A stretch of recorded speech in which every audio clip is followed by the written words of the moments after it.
আসসালামু আলাইকুম। আশা করি সবাই ভালো আছেন। এই যে দেখেন বাংলার বিখ্যাত ব্লেন্ডার শিলপাটা, আমাদের ঐতিহ্য। সেটার মধ্যে করে আজকে আমি এই যে লইট্টা শুটকি, কাঁচা মরিচ, পেঁয়াজ, রসুন বেটে নিলাম। এটার মধ্যে হালকা ধনে গুঁড়ো আর লবণ মিশিয়ে সুন্দর করে মাখিয়ে এই যে লাউ পাতার ভিতরে একটা একটা করে ভরে নিব। মোট আমি 3টা বানাচ্ছি, যেহেতু আমরা দুজনে খাবো।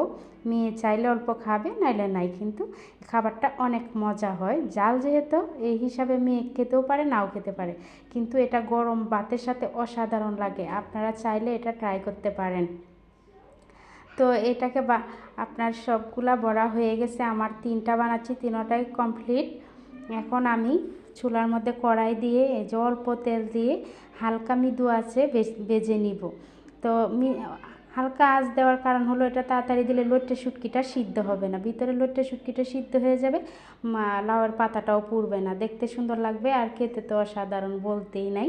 এটা চাইলে আপনারা ট্রাই করতে পারেন। আশা করি আপনাদের কাছে ভিডিওটা ভালো লাগবে। যদি ভালো লাগে অবশ্যই লাইক, কমেন্ট, শেয়ার করে দিয়ে আমার পাশে থাকবেন। আজকে এই পর্যন্তই। আল্লাহ হাফেজ।